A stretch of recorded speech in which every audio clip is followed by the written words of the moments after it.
If there is one consuming passion in this country, it is with cars. If there is one consuming passion in Italy, it is with cars. If there is truly a dream car to satisfy those passions, the name it bears is this: Lamborghini. The year was 1963. Ferruccio Lamborghini, self-made industrialist, tractor manufacturer, and one of the wealthiest men in northern Italy, A vineyard in central Italy. A 70-year-old gentleman farmer who still gets a thrill from tending his own vine. His name is Ferruccio Lamborghini. drove to Maranello with a complaint about his Ferrari's clutch. Enzo Ferrari sent him away, dismissed him, told him, in effect, that a tractor builder had no business advising the greatest car maker in the world. It was the worst mistake Ferrari ever made. Because Lamborghini did not write a letter. He did not file a complaint. He built a factory. He hired Ferrari's own engineers. And within 3 years, he had produced the Miura, a car the entire world called the most beautiful ever made. This is how one insult changed Italy forever. The insult that created Lamborghini. To understand what happened in 1963, you have to understand what Enzo Ferrari represented in that era. He was not simply a car manufacturer. He was not a businessman in the conventional sense of the word. Enzo Ferrari was, in his own estimation, and in the estimation of much of the Italian industrial world, something closer to an artist, a man who had built not just a company but a mythology. Enzo Ferrari broods, makes cars and issues orders. Inscrutable, huffy, autocratic, and 72 years old. A religion of speed and fire and racing heritage that placed him in a category that ordinary commercial concerns simply did not touch. Ferrari was il commendatore. He did not take meetings with just anyone. He certainly did not take complaints. Ferruccio Lamborghini arrived at Ferrari with what he considered a legitimate concern. He was not arriving as a supplicant or as a fan seeking an audience. He was arriving as a paying customer, and a significant one. By 1963, Lamborghini had already built a considerable industrial empire. His tractor company, Lamborghini Trattori, had made him one of the wealthiest self-made industrialists in northern Italy. He had expanded into heating and air conditioning systems. He was a man of genuine substance, a World War II veteran who had survived captivity and built everything he owned through intelligence and relentless work. He had also bought a Ferrari, several in fact, and he had a problem with the clutch. The clutch in his Ferrari was failing, wearing out faster than it should, requiring replacement at intervals that Lamborghini, as an engineer of considerable practical experience, found unacceptable. He had attempted to address this through Ferrari's service channels without satisfaction. So he did what a man of his standing and confidence would naturally do. He went directly to the source. He went to Enzo Ferrari himself. What happened in that meeting has been documented through multiple historical accounts, though the precise words exchanged have been rendered in various forms across the decades. What the historical record consistently confirms is the essential dynamic. Ferrari dismissed Lamborghini's complaint. More than dismissed. He redirected the conversation in a way that communicated, with unmistakable clarity, that a tractor manufacturer had no business offering opinions about Ferrari's engineering decisions. The message was delivered with the particular contempt that comes from a man who has decided, before the conversation begins, that the person in front of him is beneath the level of engagement. Lamborghini left, and somewhere on the drive back through the Italian countryside, through the flat plains of the Po Valley, past the fields and the farmhouses and the industrial towns that had made him wealthy. Something crystallized.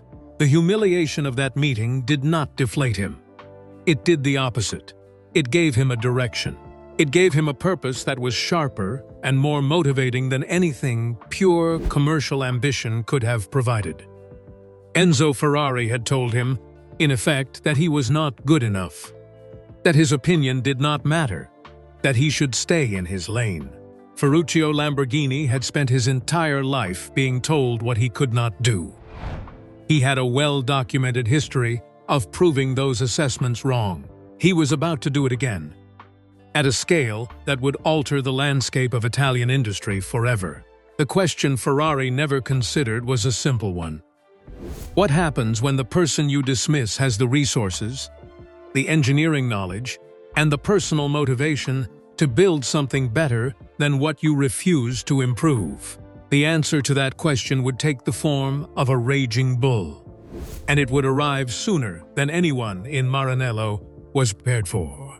The man Ferrari never took seriously. There is a particular kind of underestimation that history records with special clarity, the kind that does not simply fail to see what is there, but actively dismisses it, closes the door on it, and returns to its assumptions without a second thought. Enzo Ferrari's assessment of Ferruccio Lamborghini belongs in that category, not because Ferrari was unintelligent. He was demonstrably not, but because the framework through which he evaluated people had a blind spot large enough to drive a tractor through.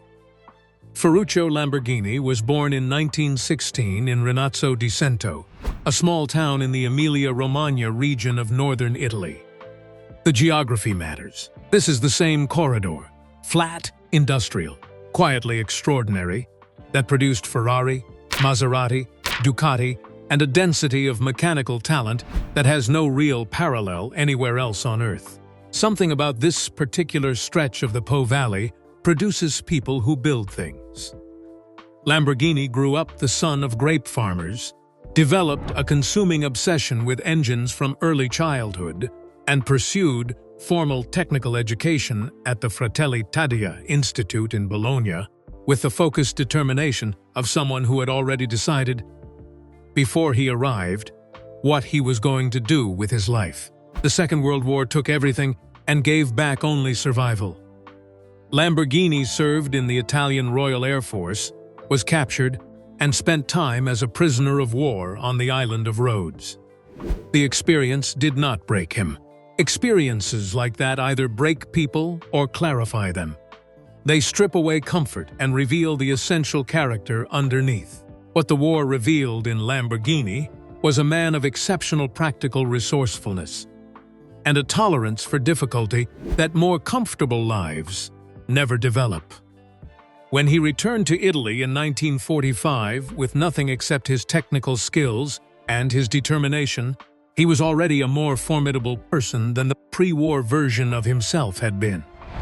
He started with a small workshop in Pieve di Cento, repairing vehicles using surplus military equipment.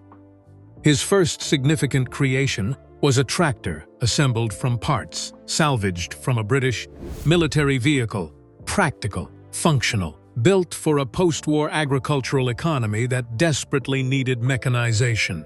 It worked. He built more. He founded Lamborghini Trattori formally in 1948. The history, the family history, and how inventive he was, the tractor business, that is all here. And the company grew at a rate that reflected both the genuine quality of what he was producing and the scale of the demand he had identified. By the mid-1950s, Lamborghini tractors were a significant presence across the farming landscape of northern Italy. By the early 1960s, the company was producing around 1,000 tractors per month and had made its founder genuinely, substantially wealthy. He diversified into Lamborghini Bruciadori, industrial heating and air conditioning systems, which became another successful venture, adding further to a financial base that was, by 1963, capable of funding serious industrial projects. This is the detail that Ferrari's dismissal overlooked entirely. Lamborghini was not a hobbyist with a sports car habit. He was a self-made industrialist with multiple profitable enterprises, deep engineering knowledge developed across 2 decades of hands-on manufacturing, and liquid capital that most aspiring car manufacturers could only imagine. When he examined Ferrari's clutch and identified the problem, he was not complaining as an entitled customer. He was diagnosing as an engineer. one who had designed and manufactured mechanical systems at industrial scale for 15 years. The clutch in question, used in multiple Ferrari road cars of that era, was derived from Ferrari's racing program, high performance in racing, conditions but demanding and fragile by road car standards. Lamborghini's assessment was technically sound. His suggestion that Ferrari should consider a purpose-designed road car clutch was not the opinion of someone who did not understand cars. It was the opinion of someone who understood them very well. Ferrari saw none of this. He saw a category, tractor manufacturer, and responded to the category rather than the man. He did not ask what Lamborghini had built or how he had built it. He did not consider the engineering background behind the complaint. He simply closed the conversation. That decision, made in minutes, based on a misreading that a more careful assessment would have corrected, set in motion everything that followed. Automobili Lamborghini was registered in May of 1963. The same year as the meeting, the same year as the insult. Ferrari had decades of heritage. Lamborghini had fury, capital, and the most powerful motivation in business, the absolute need to prove someone wrong. History recorded which one built the more interesting company. How Lamborghini built his revenge. When Ferruccio Lamborghini decided to build a company, he did not do it quietly or cautiously, or with the measured ambition of someone testing the waters. He did it with the decisive totality of a man who had already made up his mind and was executing a plan that had been forming since the moment a door closed in Maranello. The location was the first statement. He purchased land in Sant'Agata Bolognese, a small town in the Emilia-Romagna region, close enough to Maranello that on a clear day, the symbolic weight of the proximity was impossible to ignore. He began constructing the factory before he had a finished design, before he had a complete engineering team, before he had anything except capital, determination, and a precise understanding of what he intended to prove. The factory walls were going up while the car was still being conceived. That is the urgency of a man building something personal. The hiring strategy announced to the entire Italian automotive industry what this venture actually was. Lamborghini did not recruit from conventional talent pools. He went directly to Ferrari. Giotto Bizzarini, the engineer who had designed the engine in the Ferrari 250 GTO, a power plant so celebrated that it is still referenced in discussions of the greatest racing engines ever built, left Ferrari's orbit and brought his knowledge to Sant'Agata. Gianpaolo Dallara, who would later become one of the most respected chassis engineers in motorsport history, joined the new company in its earliest months. Franco Scaglione contributed to early design work. The message sent by each hire was deliberate and unmistakable. Lamborghini was not simply building a car. He was systematically acquiring the specific expertise that Ferrari had used to build its reputation, and redirecting it towards something designed to challenge that reputation directly. Bizzarini delivered. The 3.5-liter V12 he developed for Lamborghini was completed in an extraordinarily compressed timeline, tested obsessively, refined continuously, and ultimately producing output figures that gave Lamborghini exactly the technical credibility his project required. On its very first dynamometer test, the engine reportedly produced 270 horsepower. Bizzarini later claimed the figure reached 360 horsepower in racing specification. Numbers that, in 1963, placed it among the most powerful road car engines in existence. The 350 GT debuted at the Geneva Motor Show in 1964. The reception confirmed what Lamborghini had wagered everything on: that the automotive world was ready to take a new name seriously, if the car justified the attention. Reviewers noted the refinement, the performance, the quality of construction from a company that had not existed 2 years earlier. Orders arrived, and in Maranello, a name that had been irrelevant months before, was now being discussed in a register that nobody there found comfortable. But Geneva 1964 was only the introduction. What arrived at Geneva in 1966? The Miura, designed by 26-year-old Marcello Gandini, with its transversely mounted V12 behind the driver and a body so dramatic that journalists ran out of existing vocabulary to describe it, was the revenge made visible. The most beautiful car in the world, said publications that did not use that phrase lightly. Built by the man Ferrari had sent away. The raging bull was on the map, and Ferrari would never again pretend it was not. The enemy Ferrari never expected. Institutions under competitive threat rarely respond with the honesty and directness that the threat deserves.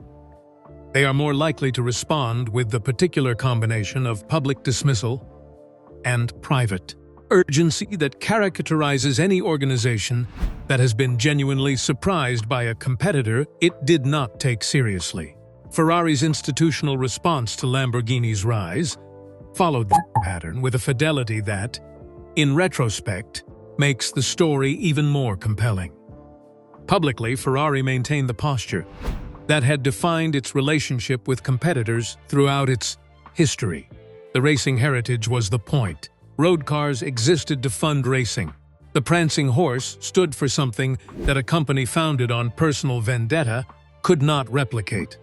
A genuine motorsport identity built across decades of Formula One competition, Le Mans victories, and the kind of racing legacy that no amount of money could manufacture in a few years. This was Ferrari's defensive moat, and it was real. No amount of visual drama from Sant'Agata could change the fact that the Scuderia Ferrari had been competing at the highest levels of international motorsport since before Ferruccio Lamborghini had built his first tractor.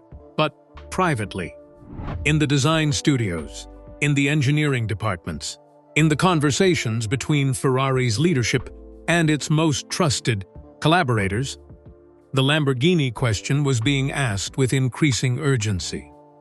The Miura had demonstrated something that was difficult to dismiss, that a customer base existed for a car that prioritized drama, visual impact, and pure road-going performance over racing heritage and brand mythology.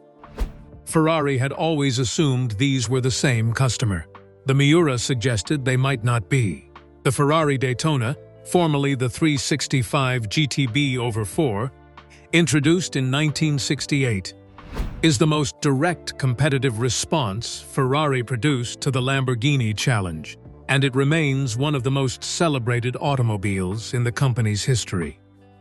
Designed by Leonardo Fioravanti at Pininfarina, the Daytona was a front-engined grand tourer of extraordinary beauty and genuine performance capability.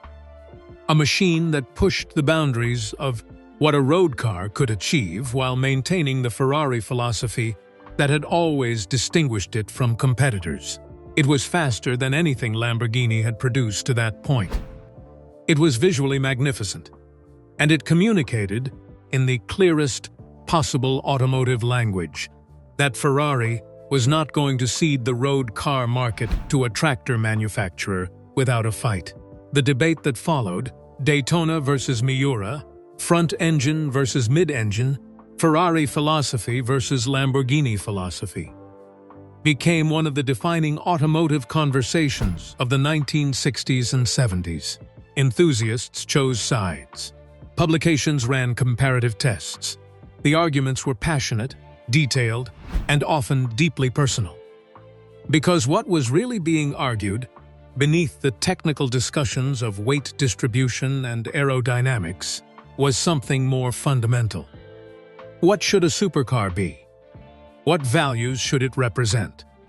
What is the relationship between performance and beauty, between racing heritage and road usability, between the mythology of a brand and the reality of what it delivers?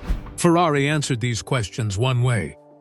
Lamborghini answered them another, and the fact that both answers produced automobiles of genuine greatness was the most compelling evidence that Enzo Ferrari's original dismissal had been not just personally costly but historically consequential.